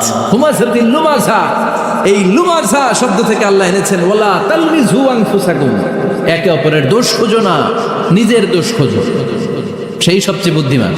তাহলে আমরা আত্মসমালোচনা করব, কি করব? খেয়াল রাখবেন, সবচেয়ে খারাপ হচ্ছে সমালোচনা। সবচেয়ে খারাপ কি? তারপর কিছুটা ভালো যেটা, সেটা হচ্ছে আলোচনা। সেটা কি? আলোচনা। সবচেয়ে ভালো হচ্ছে আত্মসমালোচনা। সবচেয়ে ভালো কি? তাহলে তিনটা বললাম, এক হচ্ছে সমালোচনা, আমরা করব না, আমরা করব আলোচনা, আর সবচেয়ে বেশি করব আত্মসমালোচনা, সেলফ ক্রিটিসিজম। রাতে ঘুমানোর আগে একটু ভাববেন কি কি ভুল করলাম, কাকে কাকে কষ্ট দিলাম, কি কি অন্যায় আজকে আমার দ্বারা হলো, কালকের দিনটা যেন আমার আজকের দিনের চেয়ে ভালো হয়। নিজের সাথে নিজের এরকম বোঝাপড়ার দরকার আছে না নাই? আমরা যেন আত্মসমালোচনা করি ফরিদপুরের ভাইয়েরা, অন্যের দোষ যেন না খুঁজি। Small people talk about people, যারা নিচু মানের মানুষ এরা শুধু মানুষের দোষ খুঁজে বেড়ায়, মানুষ নিয়ে কথা কয়, এই মানুষের সমস্যা, এই সমস্যা। Average people talk about things and story and the incidents, যারা মাঝারি মনের মানুষ তারা বিভিন্ন ঘটনা নিয়ে কথা বলে, বিভিন্ন বিষয় নিয়ে কথা বলে। আর গ্রেট পিপল, তারা মহামানুষ, দে টক অ্যাবাউট আইডিয়াস, তারা নতুন নতুন আইডিয়া নিয়ে কথা বলে। এই আইডিয়া সমাজে অ্যাপ্লাই করলে, ইমপ্লিমেন্ট করলে সমাজটা বদলে যাবে। এই আইডিয়া এখানে সেট করলে এখানে কল্যাণ হবে। বড় মনের মানুষরা আইডিয়া নিয়ে কথা বলে। এখন দ্য ডিসিশন ইজ ইয়ার্স, সিদ্ধান্ত আপনার। আপনি কি ছোট মনের মানুষ হবেন না বড় মনের মানুষ হবেন? অন্যরে নিয়ে আমার কোনো টেনশনের দরকার নেই। আমি জান্নাতি না জাহান্নামী, এই টেনশনে তো ঘুম আসে না আমার কি অবস্থা হবে আমি জানি না। আমি আরেকজনের দোষ খুঁজি, আমি আরেকজনের বদনাম বলি, আমি আরেকজনের পিছু লেগে থাকি। খবরদার, বিশ্বাসী বলে যারা দাবি করে তারা কখনো অন্যের পিছু লাগতে পারে। খেয়াল রাখবেন, কেউ যদি পিছু লেগে থাকে ও আজীবন পিছেই থাকবে। পিছু লাগা মানে কি? ও সামনে না আমি সামনে। কথা বোঝে নাই বোধহয়। কেউ যদি আমার পিছু লাগে, ও সামনে না আমি সামনে, আমি সামনেই থাকবো, ও পিছনেই থাকবে। কথা বুঝতে পেরেছে? খবরদার, পিছু লাগবো না কারো, কারণ কারো পিছু লাগলে আমি পিছনে করে যাব। কারো দোষ খুঁজবো না, নিজের দোষ খুঁজবো। আমার কি সমস্যা, আমার কি ইমপ্রুভ করা দরকার, আমার কি ডেভেলপ করা দরকার, আমি নিজেকে কিভাবে সাজাতে পারি, এই নিয়ে থাকবে আমার টেনশন। আল্লাহর দেয়া আমাদের জন্য সবচেয়ে বড় উপহার হচ্ছে সময়। আল্লাহ আপনারা এত কিছু দিয়েছে, এর মধ্যে সবচেয়ে দামি কোন জিনিসটা দিয়েছে জানেন? সময়। কি দিয়েছেন? আমাদের জীবনের এই সবচেয়ে দামি জিনিসটা, এই সময়টা আমরা অন্যের পিছনে লাগাই ফেলি। অন্যের দোষ খুঁজতে খুঁজতে অন্যের এই সময়টা দিয়ে দেয়, নিজের সময় নিজের কাজে লাগাতে পারি না, তাই না? এই জন্য আমরা যেন অন্যের দোষ না খুঁজি, নিজের দোষ খুঁজি। ওয়ালা তালমিযু আনফুসাকুম, একে অপরের দোষ খুঁজো না। আদেশটা কার? আওয়াজ করে বলতে হবে, আদেশটা কার? এরপরে রব্বুল আলামিন বললেন ওয়ালা তানাবাযু বিল আলকাব, খবরদার খবরদার, কাউরে মন্দ নামে ডেকো না। প্রত্যেককে যে নামে ডাকলে সে খুশি হয় তাকে ওই নামে ডাকো। কোনো মন্দ নামে কখনো কাউরে ডাকা যাবে না। মন্দ নামে ডাকা যাবে? সম্মানিত ভাইরা, কাউরে মন্দ নামে ডাকবেন? তার যেই নাম ওই নামে ডাকবেন।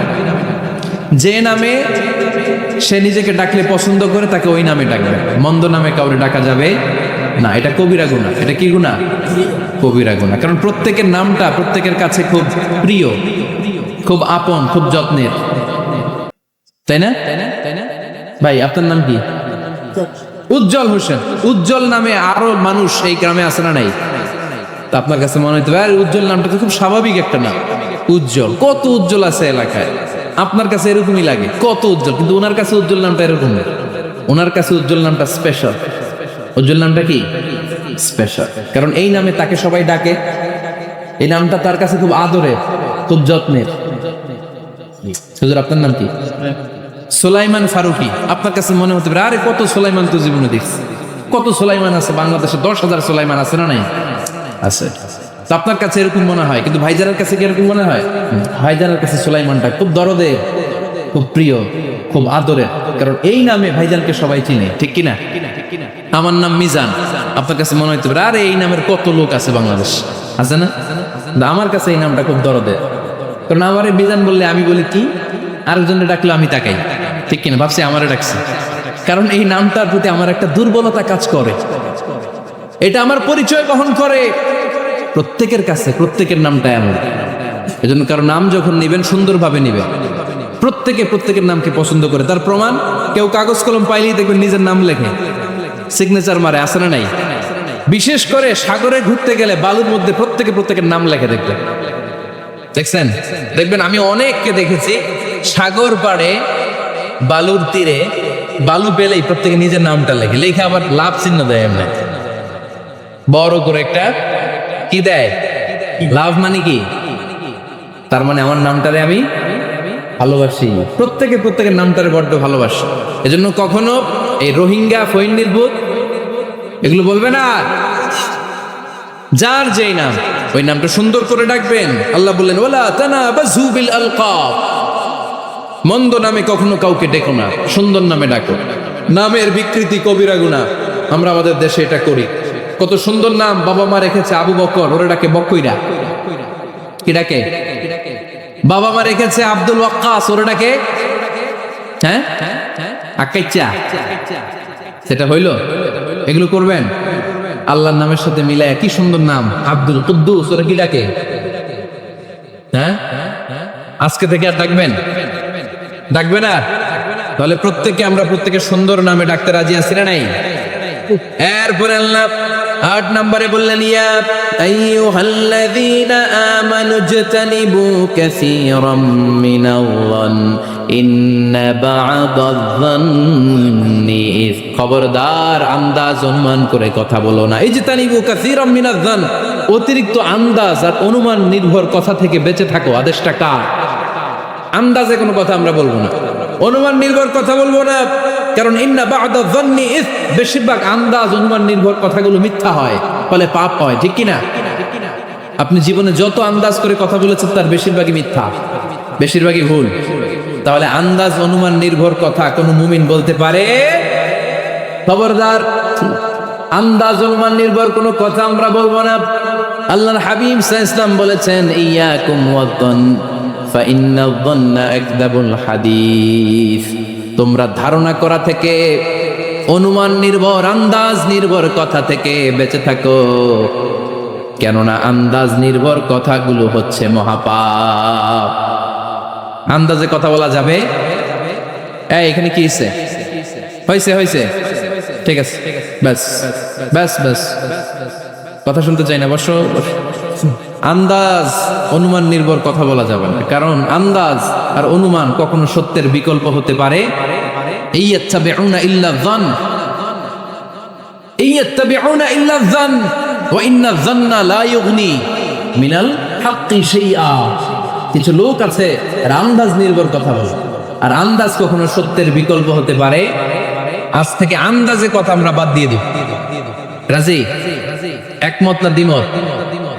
আওয়াজ করে বলেন, একমত না দ্বিমত?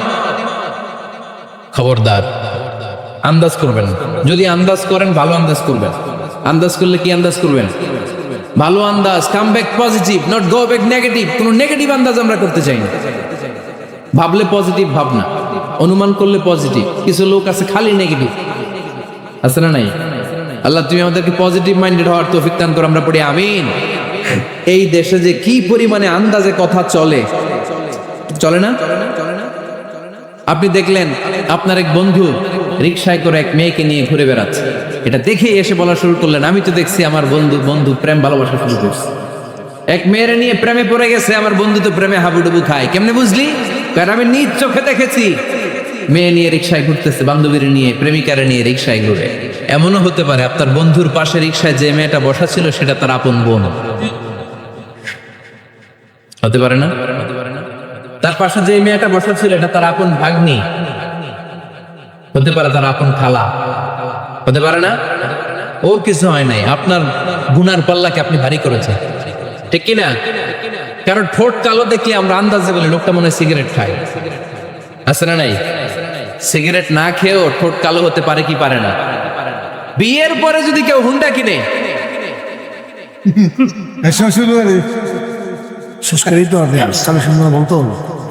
বিয়ের পরে যদি হুন্ডা কিনে, কিসের হুন্ডা? এই দেখছেন, আন্দাজে মেরে দিচ্ছে যৌতুক। তো ও যখন হুন্ডা পাইছে বা কিনছে বা পুকুর থেকে আনছে, কত টাকা খরচ করে কিনলো, কেমনে আনলো, কিস্তিতে আনলো না সরাসরি আনলো, মাথার গাম পায়ে ফেলে আনলো না বন্দুকটা চালাইতেছে, জানেন আপনি? এগুলো ধারণা করেন কেন? আন্দাজে আন্দাজে ধারণা করেন কেন? আজকে থেকে আন্দাজে গোষ্ঠী কিলাই, আন্দাজে কথা বলা যাবে? খবরদার। ইজতানিবু কাসীরাম মিনাজ যান। ভাই, এগুলো করে আমরা আমাদের সমাজটাকে জাহান্নামের টুকরা বানিয়ে দিয়েছি। আর কত? আর না, অনেক হয়েছে, এবার থামেন, থামেন, স্টপ, থিংক টুয়াইস, একটু ভাবেন কি বলছি আমি। প্রতিটা কথার জবাবদিহিতা সেদিন চাইবে কে? এজন্য 8 নম্বরে বললেন আন্দাজে কথা বলো না। 9 নম্বরে আল্লাহ বললেন ওয়ালা তাজাসসু, গোয়েন্দাগিরি করো না। গোয়েন্দাগিরি আছে না নাই? সামাজিক ভারসাম্য শৃঙ্খলার জন্য গভর্নমেন্টের যে গোয়েন্দা, ওইটা না, ওইটা ঠিক আছে। মদিনায় ছিল ওমরে ফারুকের গোয়েন্দা, আল্লাহ রাসূলের গোয়েন্দা। আমরা নিজেরা ব্যক্তিগত দায়িত্বে যে গোয়েন্দাগিরিটা করি, কারো জানলার ফাঁকা খোলা থাকলে চোখ দিয়ে যে উকিটা মারি, ওইটা নিষেধ। ওয়ালা তাজাসসু, গোয়েন্দাগিরি করো না। কিছু লোক আছে দেখবেন, এরা ফিসফিসরে কি যেন বলতেছে, উনি কান পেতে আছে, এবার আছে না নাই? তো এরা কি বলে, এটা নিয়ে আপনার তো ইন্টারেস্ট কেন? ছিদ্র থাকলে অনেকে ওই দিক দিয়ে চোখ দেয়, আছে না নাই? টিনের ঘরের ছিদ্র, ওদিক দিয়ে চোখ দিতেছে। বিষ্ণু বলছেন কোন ছিদ্র দিয়ে যদি কেউ চোখ দেয়, গোতামের ওর চোখ টানা করে না। বাংলাদেশে যদি দেন, এই দেশে বিচার হইতে পারে যে কেন চোখ টানা করলেন। কিন্তু মদিনার সমাজে কেউ অন্যায় ভাবে কারো ঘরের ছিদ্র দিয়ে চোখ দেওয়ার কারণে যে চোখ গোতামের চোখ নষ্ট করে দেওয়া হয়, তার জন্য কোনো বিচার না। কারণ তুমি অপরাধী, তুমি এত ছিদ্রান্বেষী কেন? জানলা খোলা থাকলে উকি মারে, মানুষের গোপন চিঠি করে, আছে না নাই? কারো চিঠি যদি পান, খুলে দেখবেন কখনো? কারো মোবাইল পেয়ে গেছেন, ওরে পাইছি বড় ভাইয়ের মোবাইল, দেখি তো গ্যালারিতে কার কার ছবি, আছে না নাই? না, করা যাবে না। কারো ফেসবুকের ভেতরে ঢুকেই সে কার সাথে চ্যাটিং করলো, মেসেঞ্জারে কি বললো, এগুলো দেখবেন না, এগুলো হারাম। তার ইনবক্স চেক করবেন না, কারো গোপন চিঠি দেখবেন না, কারো বেশি ব্যক্তিগত ব্যাপারে প্রশ্ন করবেন না। করা যাবে? অনেকে আছে খালি ব্যক্তিগত প্রাইভেট ম্যাটারে নাক গলায়। ভাই, বাড়ি কই, কি চাকরি করে, সরকারি, বেতন কত? ভাবি কি করে? আপনার ভাবিও চাকরি করে, ভাবির বেতন কত? ভাবির বেতন কত? এটা দিয়ে তোমার কি লাভ? ঠিক না? ইত্যাদি ইত্যাদি ইত্যাদি প্রাইভেট ম্যাটার, ফ্যামিলি ম্যাটার নিয়ে আমাদের আগ্রহ। ওয়ালা তাখফু মা লাইসা লাকা বিহি ইলম, যেটা তোমার জানার কথা না, ওইটা নিয়ে তো আগ্রহ দেখাবা না। ড্রোন মেশিন, নিজের চরকায়, নিজের চরকায় তেল দিলেন, নিজের চরকায় দিয়ে। অন্যকে নিয়ে এত আগ্রহ ভালো না, অন্যের পিছু লাগেন না। এই গোয়েন্দাগিরি থেকে আল্লাহ আমাদেরকে বাঁচাও। মানুষের প্রাইভেট ম্যাটার নিয়ে যেন আমাদের কিউরিসিটি না থাকে। Everyone has a privacy, a private own space, and no one should interfere someone own space, কারণ নিজের স্পেসে যে ইন্টারফেয়ার করা এটা হারাম। সব শেষে আল্লাহ বললেন ওয়ালা ইয়াগতাব বা'দুকুম বা'দা আইয়ুহিব্বু আহাদুকুম আন ইয়াকুলা লাহমা আখিহি মাইতান ফাকারিহতুম, খবরদার খবরদার, একে অপরের গীবত করো না। আলহামদুলিল্লাহ ফরিদপুরে এসব নাই। গীবত আছে, এটা একটা মহামারী। গীবত হচ্ছে মহামারী, বাংলাদেশের জাতীয় রোগ।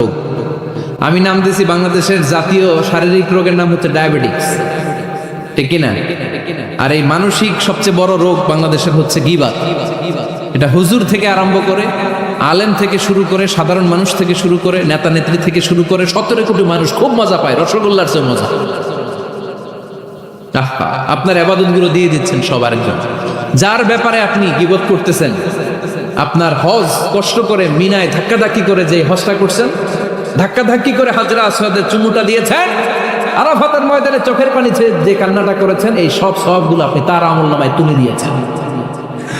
তার ব্যাপারে গীবত করে, চগলখুরি করে, তার কথা আরেকজনের কাছে লাগিয়ে, ওর কথা আরেকজনের কাছে লাগিয়ে, এই যে সমাজে গিরিঙ্গি লাগালেন আপনি, এই যে সামাজিক ভারসাম্য রক্ষা করলেন, আপনার সব ইবাদতগুলো আল্লাহ ভাগ করে ওদের আমলনামায় তুলে দিয়েছে।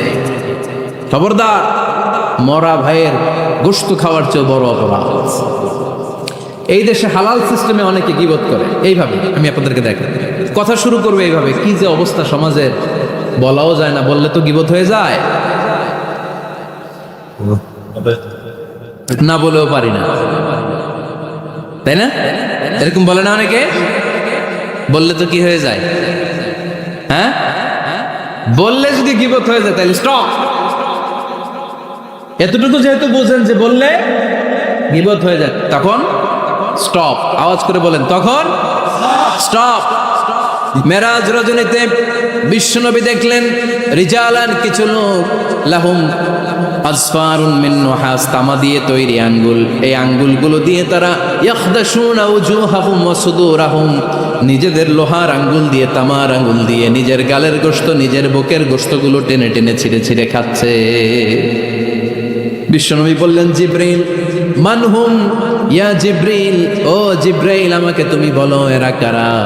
সাইয়েদনা জিব্রাইল বললেন, হুম আহলুল গীবাতি মিন উম্মতিক, আপনার উম্মতের মধ্যে যারা দুনিয়ার বুকে গীবত করতো, এই লোকগুলো হলো তারা।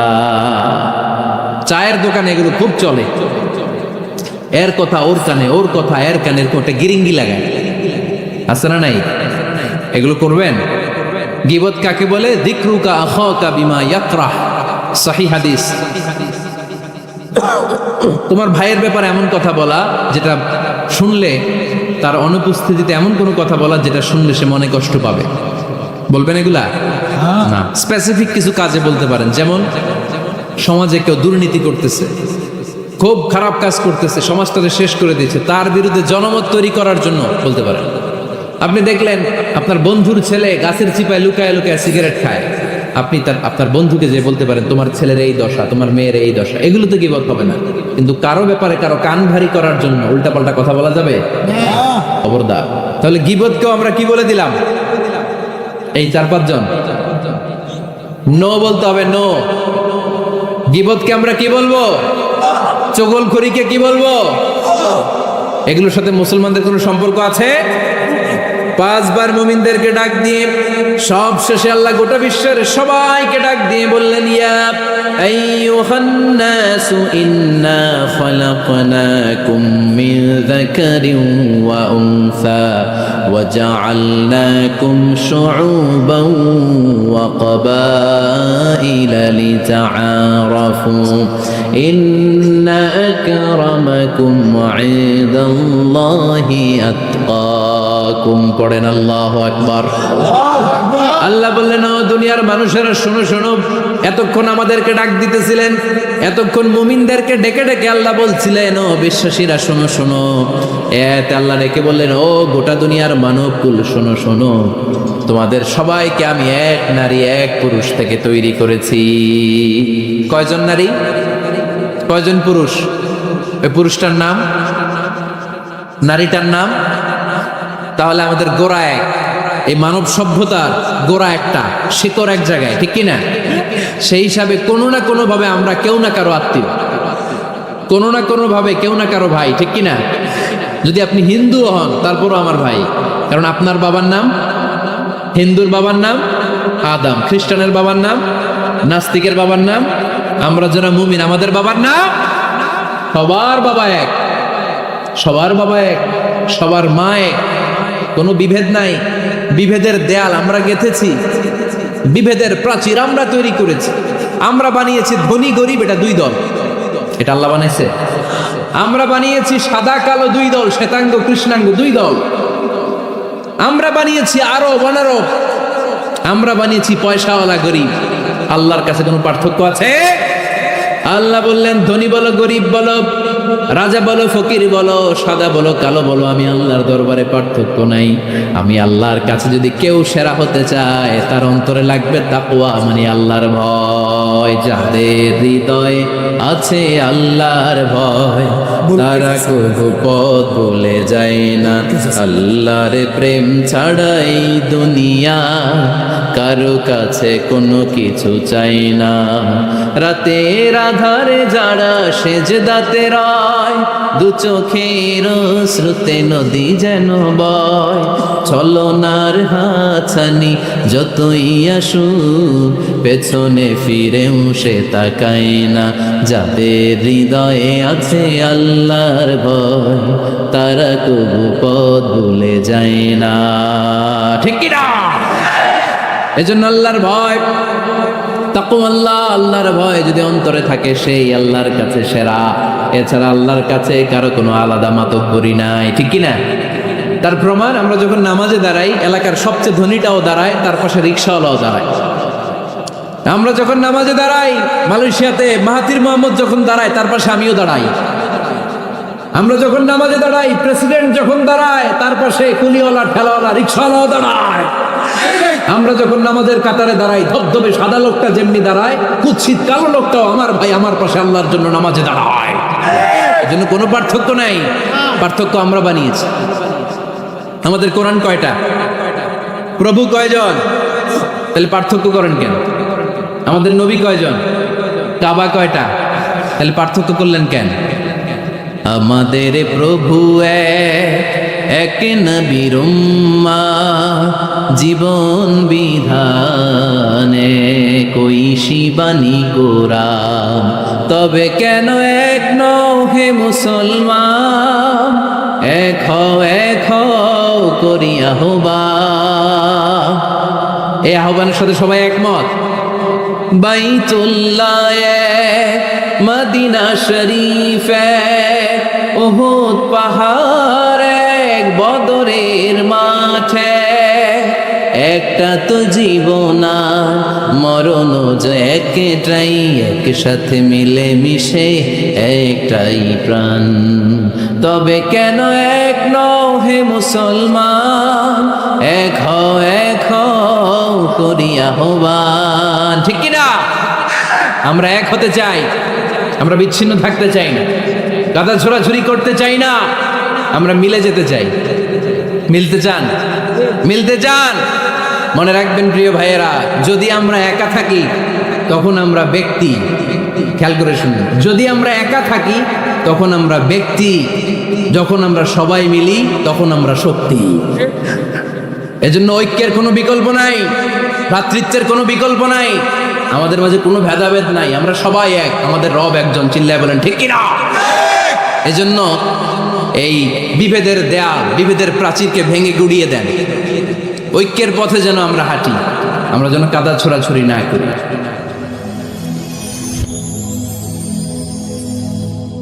Rose TV 24. Enjoy by listening to the Holy Quran.